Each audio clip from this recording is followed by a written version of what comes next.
السلام عليكم ورحمة الله. النهاردة معانا رسيفر تكنوسات، رسيفر صيني. الرسيفر جاي متكسر. مشكلة الرسيفر ده زي ما هنشوف مع بعض.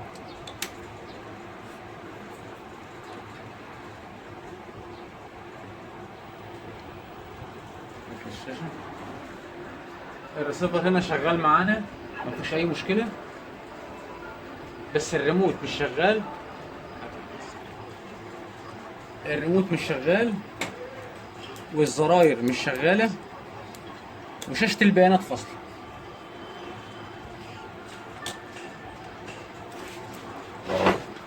عشان نحل المشكلة دي لازم نعتمد الأول على حاستين، النظر واللمس.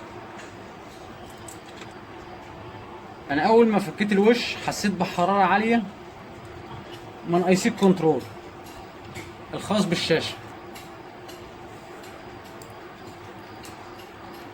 رقم الاي سي هنا عندي اف دي 650 كي. في هنا حرارة على الاي سي، درجة حرارة الاي سي عالية. فهنبدأ الأول. الاي سي ده الخاص بالبيانات اللي بتظهر معايا في ال7 سيجمنت أو شاشة الأرقام. طيب بالنسبة للريموت مش شغال، بيبقى بسبب سنسور الريموت. فهنا عندي سنسور ريموت عمال بيتحرك من مكانه زي ما انتم شايفين. هنروح من الناحية التانية وهنبص على سنسور الريموت. دي رجول سنسور الريموت، شايفين في شرخ واللحام فاصل في سنسور الريموت. شايفين؟ أول حاجة هنعملها هنلحم سنسور الريموت الأول.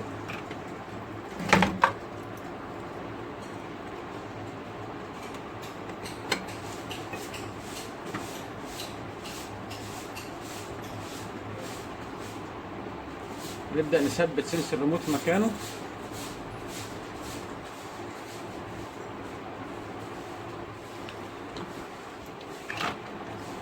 كده احنا ثبتنا سنسور الريموت. هنشغل الريسيفر.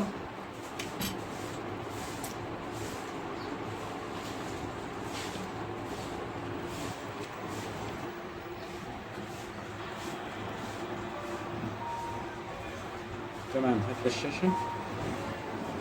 أول مشكلة انحلت والريسيفر اشتغل معانا الريموت عليه.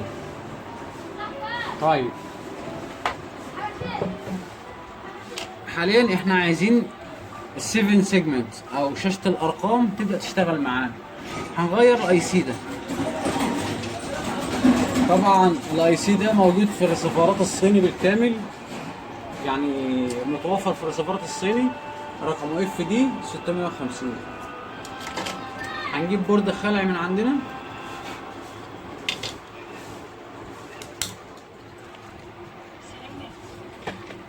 دي بورد عندي من ريسيفر قديم، قطع غيار. هنفصل الشاشة بتاعت الريسيفر الأولاني بتاعتنا ونوصل الشاشة الجديدة.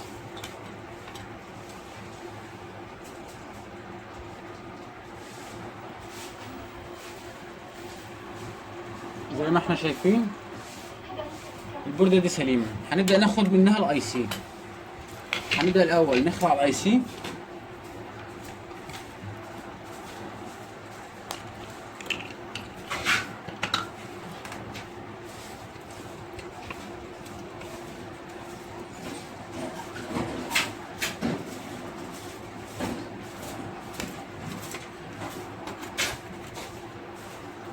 هنرفع الاي سي الأول بتاعنا.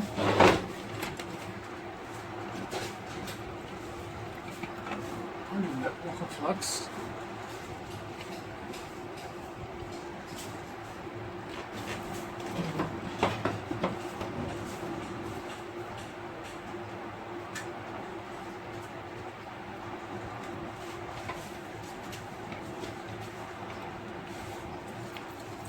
هنرفع الاي سي ده من مكانه. هنشفط الرجول.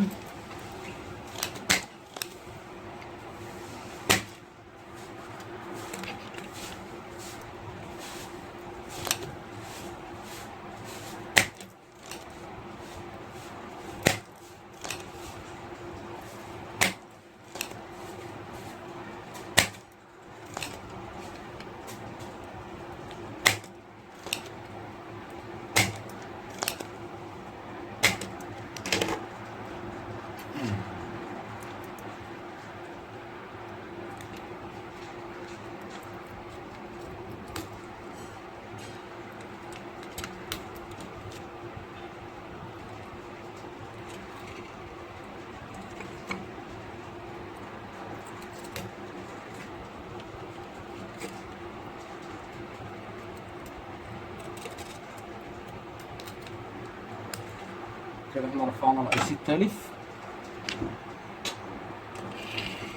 هنرفع الاي سي السليم برضو، هنديله فلكس.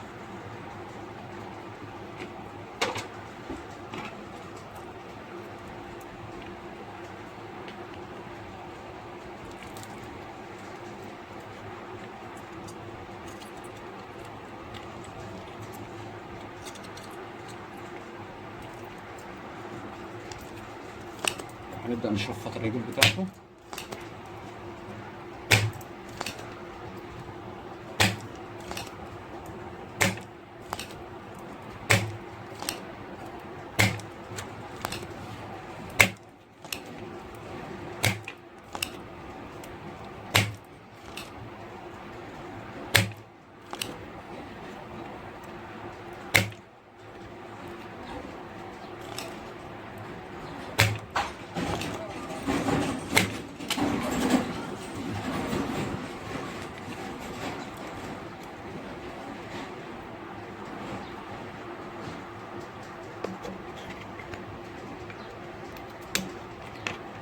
أول مجموعة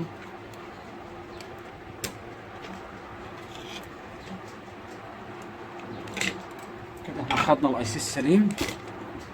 هنبدأ نستعدل الرجول بتاعته.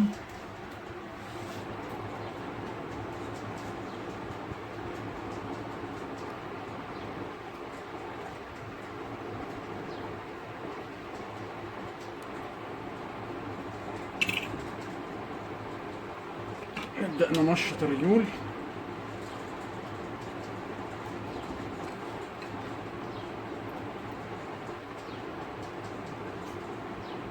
نروح على المنطقة التانية.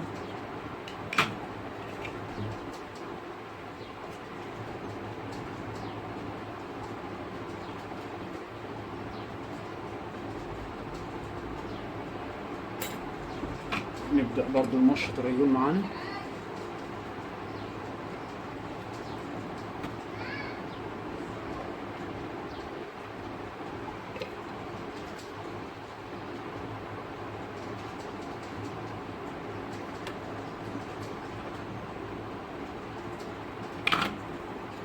نيجي للبانل بتاعنا،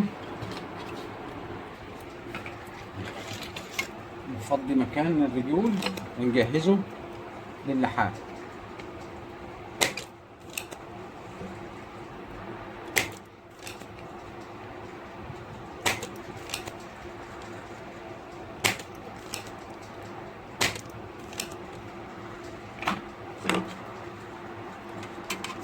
هنبدأ تحت الميكروسكوب،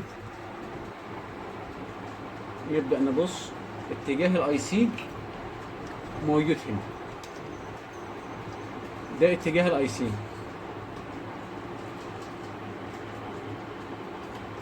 هنبدأ ناخد الاي سي بتاعنا وننزله مكانه.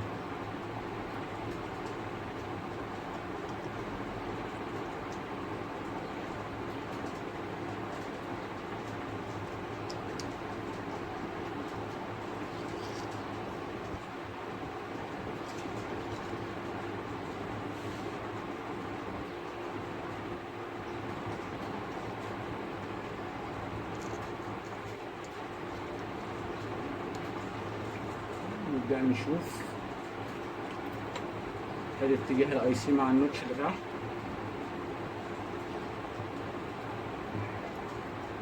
نبدأ ننزل الرجول بتاعتنا في مكانها.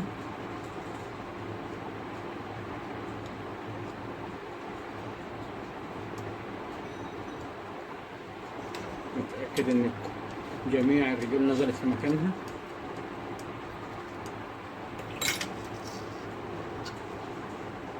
زي ما احنا شايفين ادي العلامة بتاعت الاي سي والعلامة اللي على بوردة البي سي بي.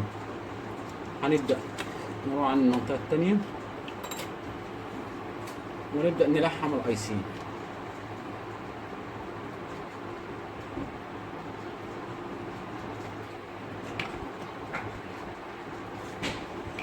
ناخد الفلكس نحطه في النص.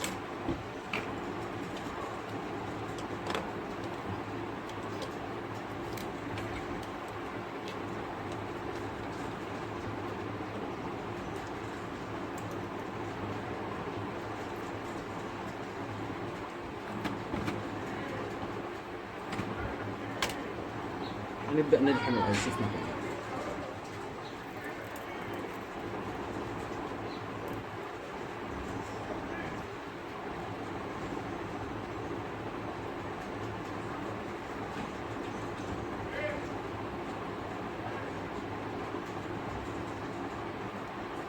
ناخد المنطقة التانية، الجنب التاني من الاي سي.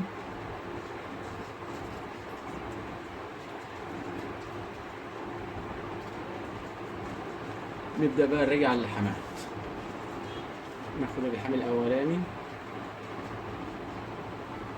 تمام تمام تمام. هنا عندي رجل المكثف فيها مشكلة،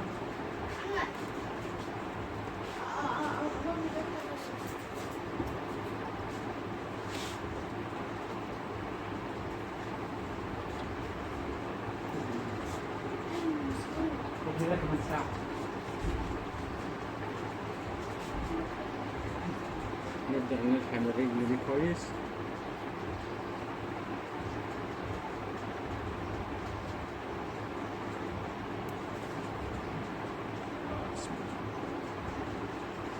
كده احنا شيكنا على الرجول بتاعتنا بحالها.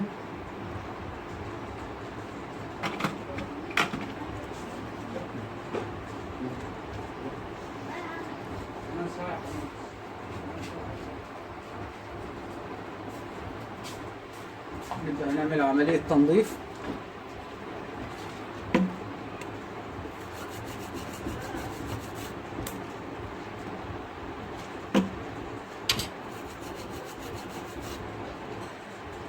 ونشيك ان كل رجل لوحدها.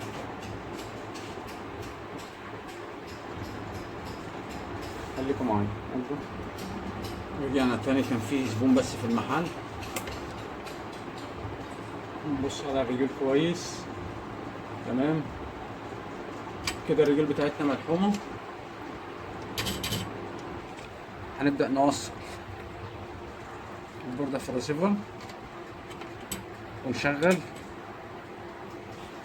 بسم الله. كده السيفن سيجمنت اشتغلت معانا، بس طبعا زي ما احنا شايفين ده عيب كمان في السيفن سيجمنت. نبص عليه، احنا نفس الحاجة، الارقام مش كاملة. اي سي جديد، يعني الاي سي متجرب وخلعينه من بوردة وشغال تمام قدامنا، فده مشكلة في السيفن سيجمنت. هنبص على السيفن سيجمنت نشوف الرجول بتاعتها راحت. هتلاقي تحت الميكروسكوب دي السيفن سيجمنت بتاعتنا. هنبص تحت الميكروسكوب ونشوف. هتلاقي تحت الميكروسكوب. نبدأ نخش هنا. نفس المشكلة، الرجول برضه سايبة بتاعت السيفن سيجمنت. هنبدأ نلحم الرجول دي بحالها.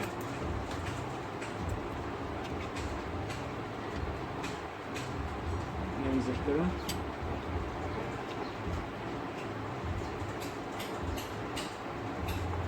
أول رجل،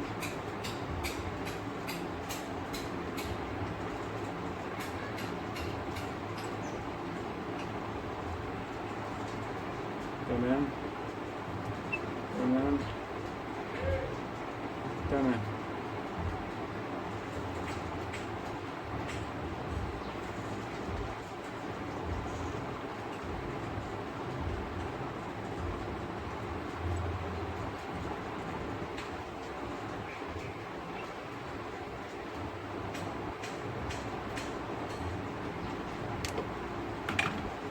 كده احنا لحمنا رجول السيفن سيجمنت كاملة. عندي هنا في مقاومة هنا اهي، في شرخ في الرجول بتاعتها. هنديها برضو لحام، لأن الشاشة بتاعت الريسيفر كانت متدمرة. نبدأ نشيك لو في حاجة تانية عايزة تتلحم.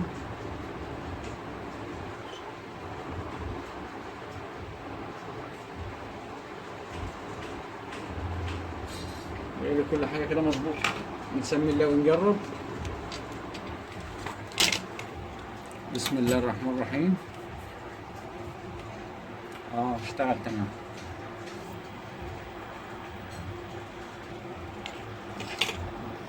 كده الريسيفر اشتغل معانا تمام التمام. الريموت شغال والسيفن سيجنال اشتغلت.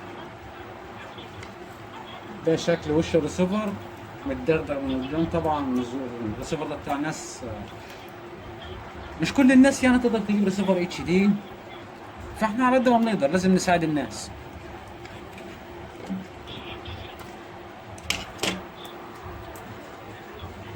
انا عرفت مشكله الاي سي بسبب ان انا ايدي جت عليه، حسيت بحراره عاليه. سنسور ريموت كانت رجله فكه من ورا، والسيفن سيجمنت او الشاشه الرقميه بتاعته كانت رجله برضو فيها خلخله في اللحامات. ما تنسوش تشتركوا في القناه. لو عجبك الفيديو ادينا لايك وسيب تعليق. شكرا.